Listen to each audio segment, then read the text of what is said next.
What the depths demand. Mercury's extended transit through Pisces, and the words history refused to bury.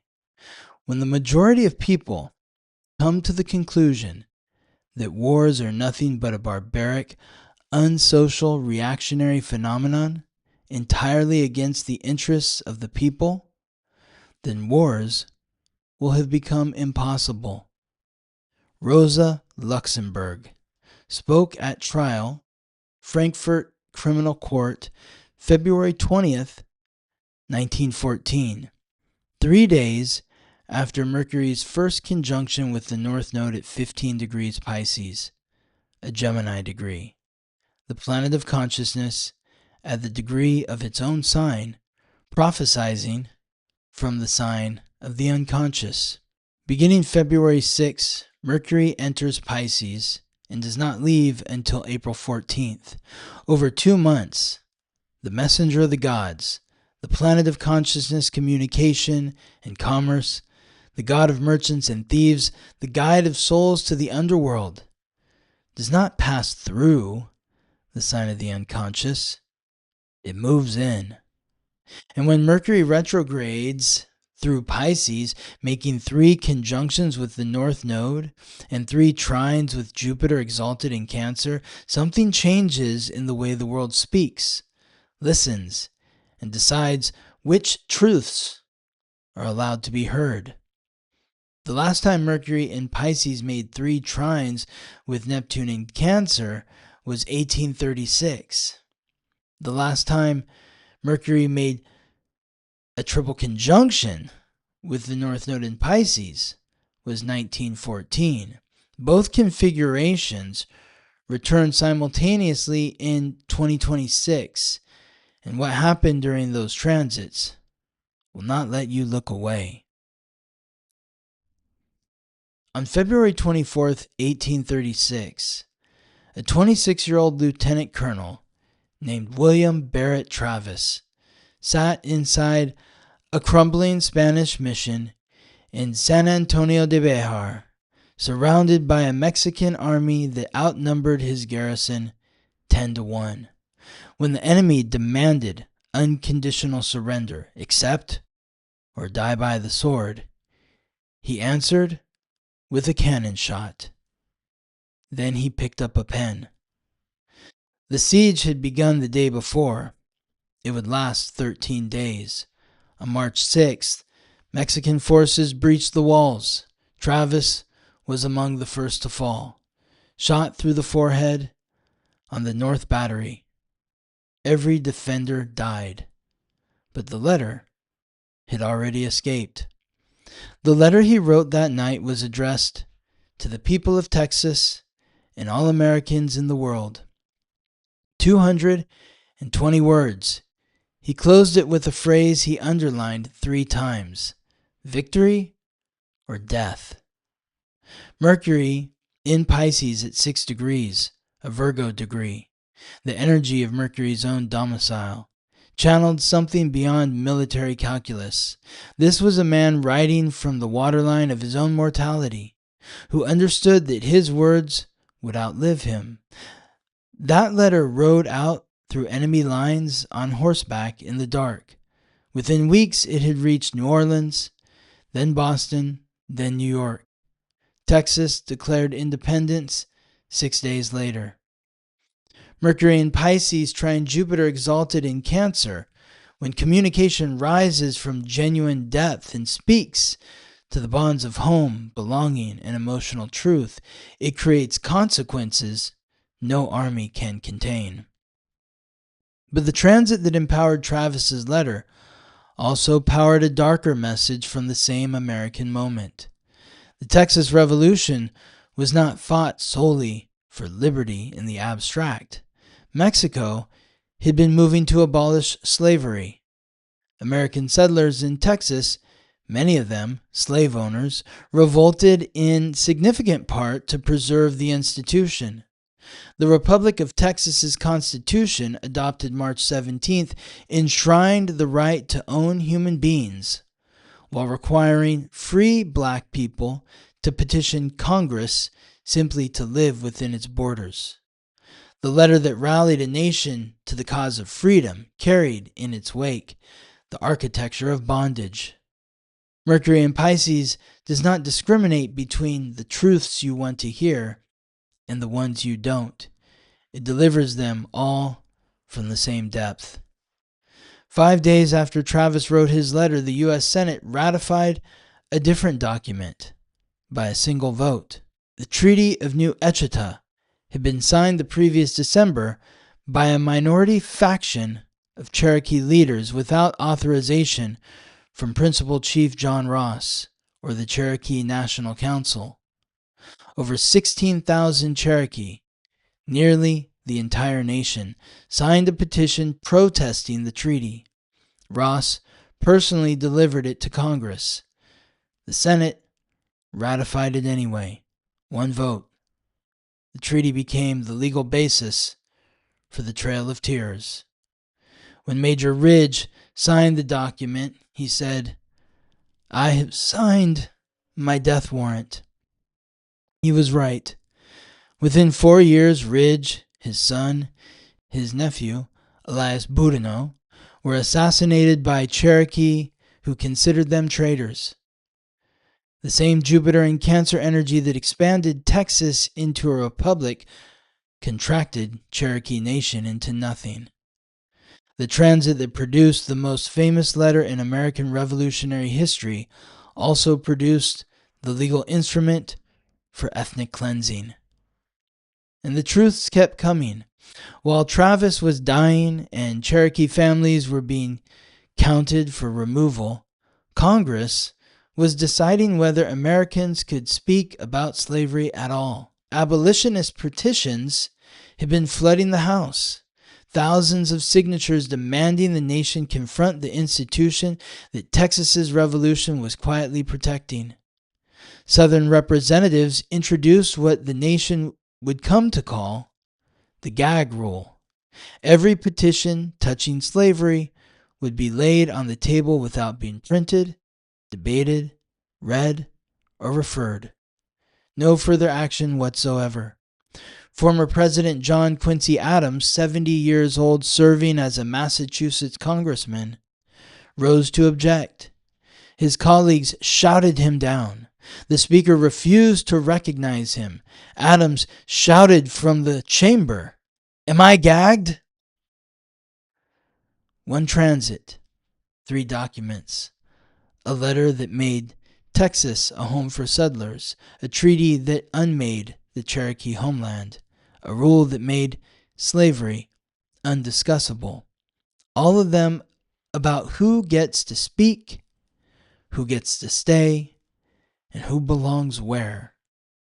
Jupiter, exalted in Cancer, is the archetype of belonging itself, and Mercury's message from the Piscean depths reveals that belonging in 1836 was being negotiated at gunpoint from every front.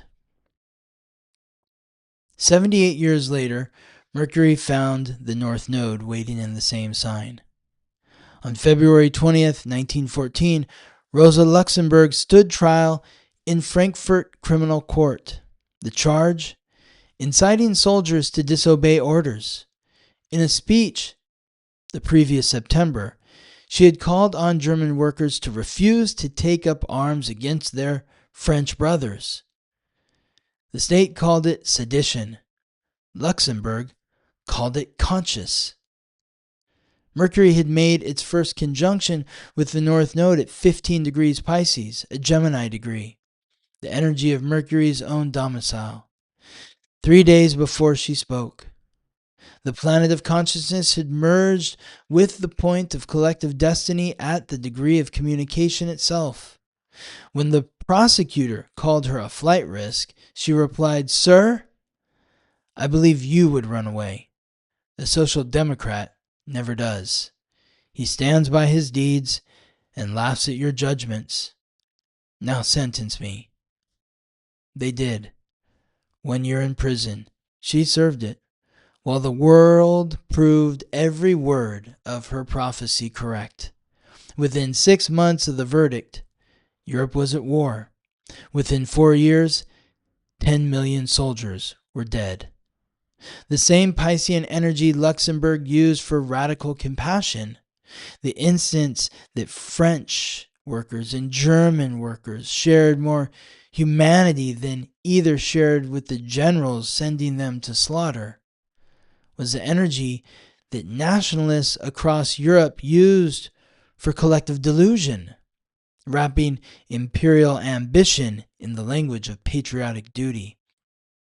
Mercury, conjunct the North Node in Pisces, offered the continent its destiny: compassion or the flood. Europe chose the flood. Luxembourg spent the war years in and out of prison. From her cell in 1915, she wrote the Junius pamphlet, a symptomatic indictment of the war and the socialist parties that had betrayed their principles to support it. She was released in November 1918 as Germany collapsed into revolution. 2 months later, on January 15, 1919, she was arrested by Freikorps soldiers, beaten with rifle butts, and shot. Her body was thrown into the Landwehr Canal. 1 week before Luxembourg trial, on February 13th, over 100 composers gathered at the Hotel Claridge in New York and found ASCAP, the American Society of Composers, Authors, and Publishers. Irving Berlin, John Philip Sousa, Jerome Kerr, artists organizing to protect their work from a world that had been exploiting it without compensation. Restaurants and concert halls had been profiting from live performances of their music for years, paying nothing to the people who wrote it. The law offered no remedy, so they built one. Mercury is the god of merchants as much as the messenger of truth. Pisces is the sign that rules music. And when Mercury retrograded back to the North Node at 14 degrees, the Taurus degree, the energy of money, the configuration was complete. The planet of commerce at the degree of material value in the sign of music, meeting collective destiny. ASCAP's insistence that creators deserve payment when their work enters the world became the foundation of every royalty system that exists today. Name the pattern plainly. When Mercury dwells in Pisces long enough to retrograde, the messenger of consciousness descends into the sign of the unconscious. What it finds in the depths, truth, terror, beauty, prophecy, demands to be spoken aloud. The transit does not create the message. It reveals who is willing to deliver it and who would rather gag the messenger. Mercury in Pisces does not ask whether you are brave. It asks whether you have something you love more than you fear the consequences of naming it. The last time both configurations arrived in the same transit more than once was 1374, over 6 centuries ago, in a year when Petrarch, whose letters helped launch the Renaissance, was completing his final correspondence before his death, when Catherine of Siena was being interrogated for her mystical visions before beginning her own letter-writing campaign to popes and princes, and when Chaucer was returning from Italy carrying the influence of the poets who would reshape English literature. Now they return. Mercury in Pisces makes 3 conjunctions with the North Node and 3 trines with Jupiter exalted in Cancer between February and April 2026. The energy that produced Travis's letter, the Treaty of New Echeta, and the gag rule merges with the energy that produced Luxembourg's prophecy and ASCAP's founding. And Mercury enters this transit just days after Neptune departed Pisces on January 26, ending a 14-year residence in its home sign. The messenger of consciousness is not arriving in an empty house. Everything the god of seed deposited in the collective unconscious over the last 14 years, every illusion, every act of compassion, every dissolved boundary, is waiting to be named. You already recognize the deposits. The question of who owns creative work when artificial intelligence can generate text, music, and images from dissolved commons of the internet.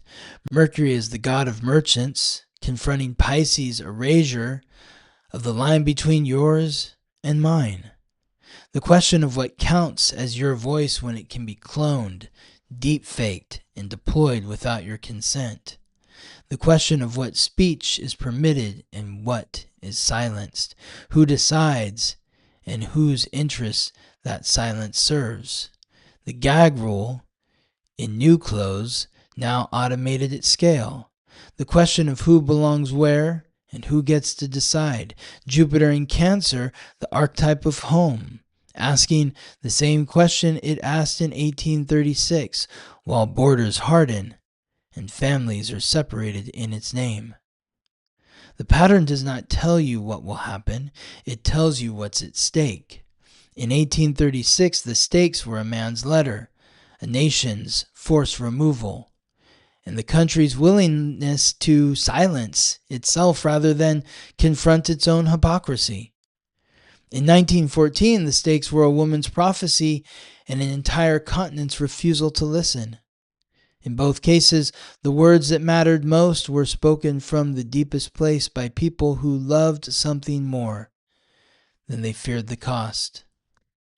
Mercury enters Pisces on February 6th. It does not leave until April 14th. That is over 2 months in the deep. The question that Mercury in Pisces puts to every generation it visits long enough to retrograde is whether you will speak what you find or let the gag rule of your own fear lay it on the table unread, unprinted, unreferred, and silent. Travis wrote his letter knowing he would not survive the week. Luxembourg spoke her truth knowing a cell was waiting. Adams fought for 8 years, knowing most of his colleagues wanted him to stop. Major Ridge signed knowing what it would cost him. None of them had the guarantee that their words would be received, let alone remembered. All of them spoke anyway. What are you willing to say from the deep? And what do you love more than you fear saying it? The companion essay, Speaking from the Deep, 5 core questions for Mercury's extended transit through Pisces, takes the pattern this history has earned and turns it inward. 5 questions, your silence, your voice.